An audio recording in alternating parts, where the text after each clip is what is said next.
This morning I'm reading Deuteronomy chapter 23, verses 20 through 33. And God has given some laws regarding Sabbath rest and Sabbath years and how people are to treat their neighbors. He will give some dietary laws later, laws concerning government, how people treat their property, how people treat the land, not using all of the land up all the time, but being good stewards of the land. But here in these verses of scripture, in this passage, God actually promises the nation of Israel that when they go into the promised land, one, that he will drive out all of the tribes of the land who are given over to idol worship, the worship of false gods.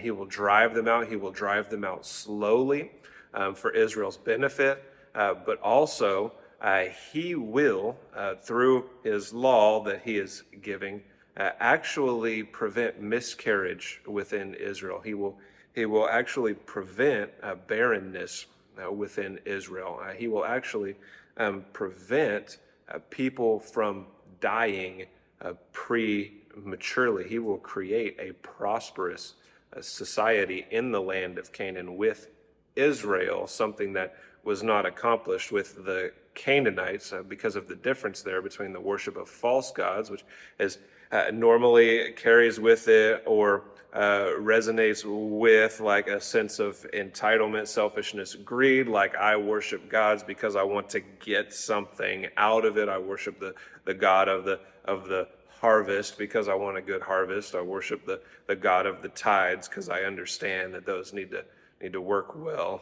In Egypt, they worship the God of the Nile, right? Because the Nile is the thing that brought forth the produce of the land. But all of that was worship in effort to get something from the gods. A real God, true God, he is not like that whatsoever. He cannot be bought with our worship. But instead, he gives Israel a law that is good for them. He is teaching people how to treat the land, not over consuming, but taking care of the land. He is teaching people how to have a government that is godly and good for the people. He's teaching people how to limit that government.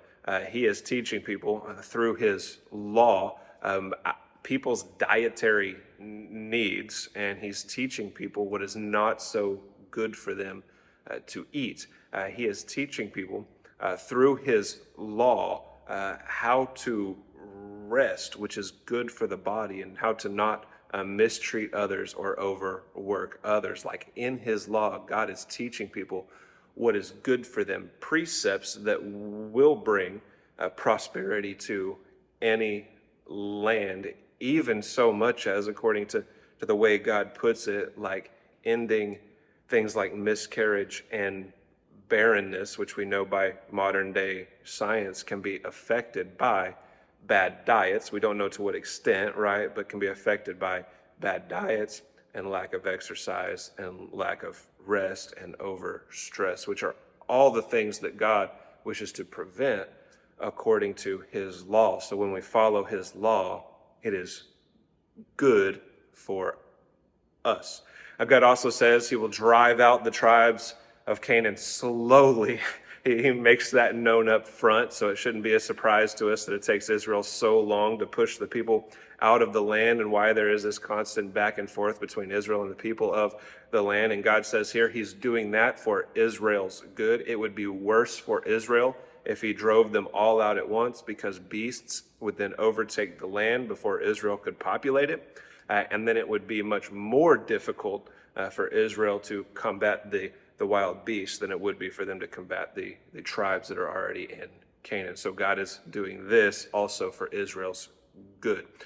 God is a good leader, and he is acting in wisdom, and he wants Israel to know that. And guess what? He does the same for us. And again, I want to encourage us to fall in love with his law. Even though many of the laws do not apply directly in a really obvious sense to us living in the 21st century, and most of us not being part of the nation of Israel, all of the precepts and all of the principles, they do apply and they are for our good.